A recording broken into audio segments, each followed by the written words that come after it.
Trophium says, hello sir, hello to you. And says, what exactly is a singleton? A singleton is a class, or an object, that can only have one instance for any application domain.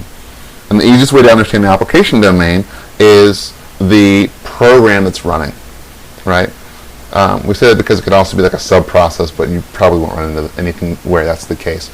So, for our sake, application domain is going to be our application. And it means that anytime anything in the application accesses that, they're all accessing the very same one, right? There can't be two. And the way you do that is you add little conventions to the instantiation of that class that prevent it from creating more than one of itself.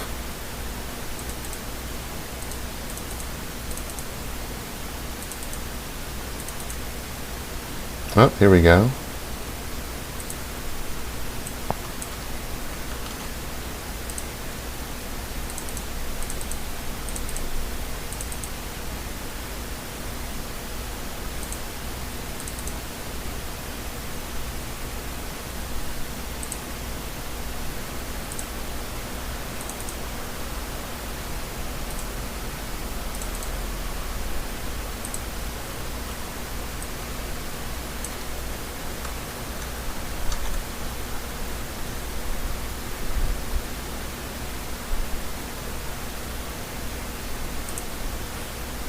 Disney Anthony says, thank you a lot for your humble opinion tonight. I wish you the best of luck with your engine. Keep up what you're doing. I'm going to bed. It's 2 a.m. here. Yeah, thanks for hanging out, man. And come back or watch the videos and leave your opinion. You can find me on Reddit as well. I'd be happy to chat with you. And, well, have a good night's sleep.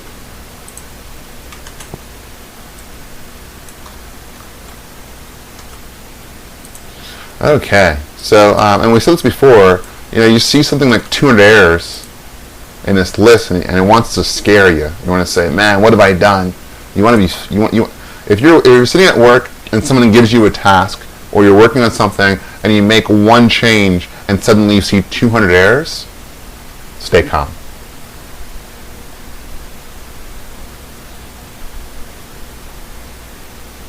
Stay calm, because 200 errors from one change is almost always a misnomer. Especially when you make another change and suddenly you got 207 errors. Stay calm.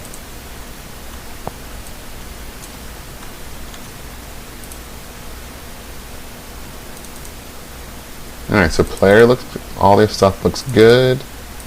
Looks good, looks good. Let's close all this stuff out.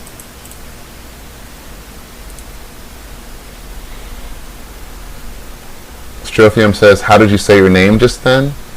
I would love to follow you on Reddit. So my name is Ari, A-R-I, but on Reddit, and I'm going to type this into chat, you're going to want to head over to reddit.com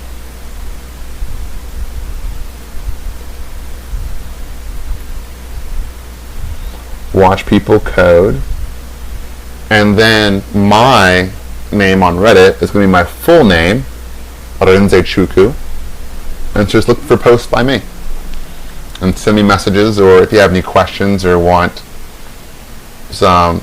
I will say this, I will happily answer anything about programming careers, strategies, whatever have you. Would love to. So keep it on topic, and I will answer all the things that come in. Okay, let's go into one of these things. Ooh. Boom. Boom. So we're going to keep doing this, and eventually we're going to get to... You'll find what happens sometimes is the compiler will hit... It's going to run through all the files kind of in its own order, and if it gets tripped up on one, it's not going to move on to the rest. This is going to be this is good and bad. Sometimes you'll see 3 errors, but it's just because it stopped. It didn't parse anymore. And then once you fix those 3 errors, it's like, oh, let me check the rest of the files, and you see 50 more.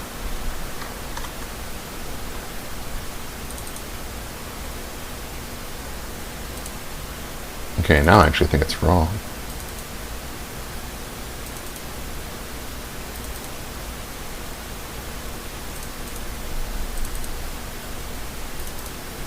We might need to close and reopen Visual Studio. Oh, here we go. Whoa, look at all this red. Man, Hive Mind, you were the culprit.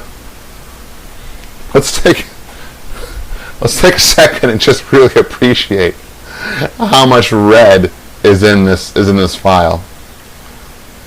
You want to know where the errors are? This guy's making it happen. Okay, let's get rid of these old declarations first, and let's go ahead and so all we're going to do is tell. In this case, it's ReSharper wants to know where to find game response. It's found it in common. We're going to say yes, and all that red goes away. Ooh, we might have to do something with NPC. We saw some red there. All right, let's do this.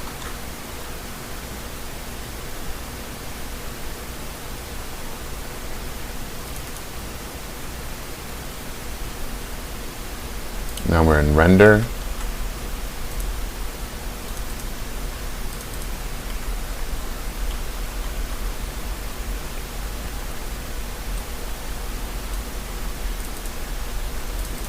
Don't be afraid. Don't be afraid of the big bad red text.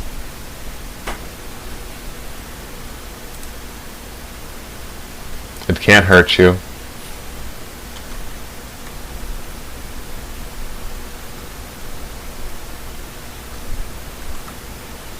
The red text can't hurt you. I'm almost just saying this to myself now because there's just so much of it.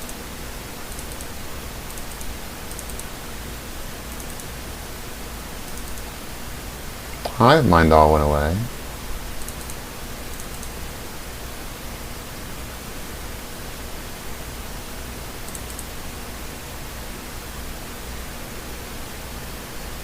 Alright, let's close all this out again.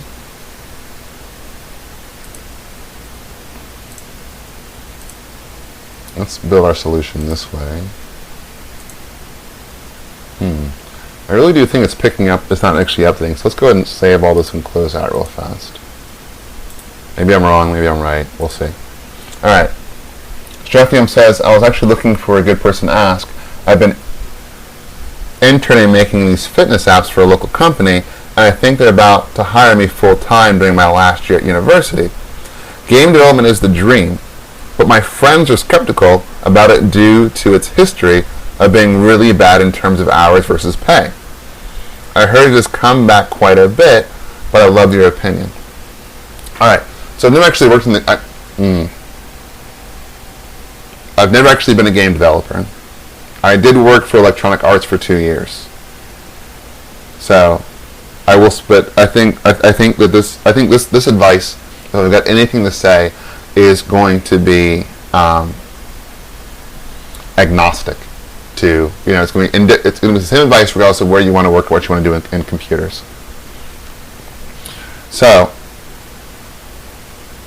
being a game company does not change the fact that they're a business. They just have more in common with a textiles company or a manufacturing firm, right? Or any kind of, actually I'll say this, I'll take this back. Any kind of research and development and product development firm.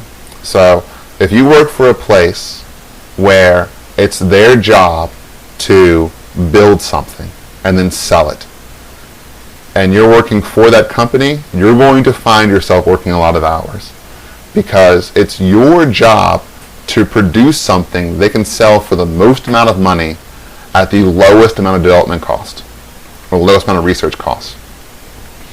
It doesn't do them any favors to spend $10 million making a product that's only going to bring them $5 million in sales. And that is why when you go to a game company, they're going to squeeze as many hours out of you as possible for as much work as possible for as little pay, because they are betting against a future. You're writing a game that doesn't exist yet. They've got no idea how well it's going to do, and so they want to minimize their costs as much as possible up front. It's going to be the same thing if you went to go work for, let's say, SpaceX or Tesla, right? They need to keep their costs as low as possible because they're speculating on the market. So for you, coming out of university and going into the, and this could be different depending on what country you're in, but if you're in the United States especially, every company you go to is going to want to pay you as little as possible for as much work as possible. It just happens to be worse when you're doing product development and such.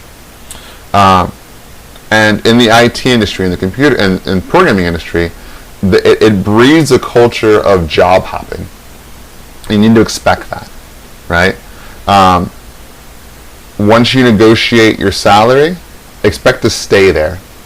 And the only way you're going to be able to make more is by going to a different firm. That's going to be the case in the United States most of the time. And there's no love lost. You'll meet lots of people that work at a job for a year, get the experience they need, and they move on, right? And you can see this, I'll end this rant in a second, but from a company and a hiring point of view, you have to look at it as, I hired you out of university for, let's say you're in America, I hired you right out of school for $40,000 for a job that a person right out of college can do. Within that year, you learn a ton, right? And you go to your boss and you say, hey, I'm making $40,000 a year. I've learned a lot in the course of this year. I want $65,000. So from the standpoint of the company, you're still doing a job that they can pay anyone out of college $40,000 to do. So it's in their best interest to let you leave for greener pastures and hire the next college person for $40,000 a year. That's just the business of it. So to end that rant, I will say, do what feels right for you, right? But don't be surprised, and definitely don't hesitate to spend the first, I'm going to say, 3 to 5 years of your career bouncing around and learning.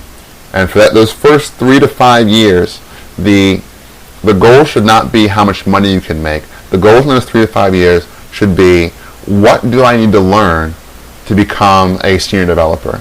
And if that means volunteering to be on a team that's working some extra hours to get that experience, do it. Do it while you got hours to burn, right? Get that experience and move on. It's all about getting experience and building up in those first 3 to 5 years a good, solid skill set. And from that point, once you've done that, the money will come and the opportunities will come. If after 5 years you can say, I am a senior level programmer, I know what I'm doing, then you can start hunting for that game company or whatever have you, and you'll be in a much better position to make that jump. All right, end rant. I'm sorry. I hope that was helpful.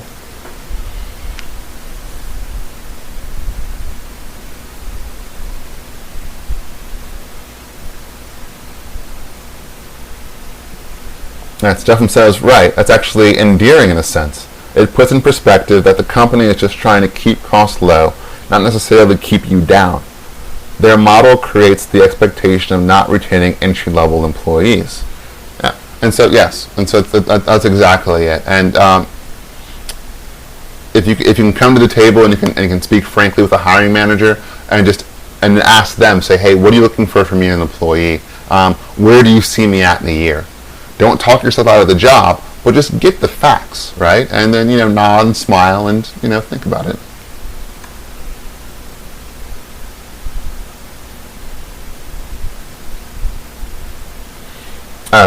Stefan says, okay, your advice is basically take the best jobs available at the time until experience is built up where I can leverage a more stable position for a game company.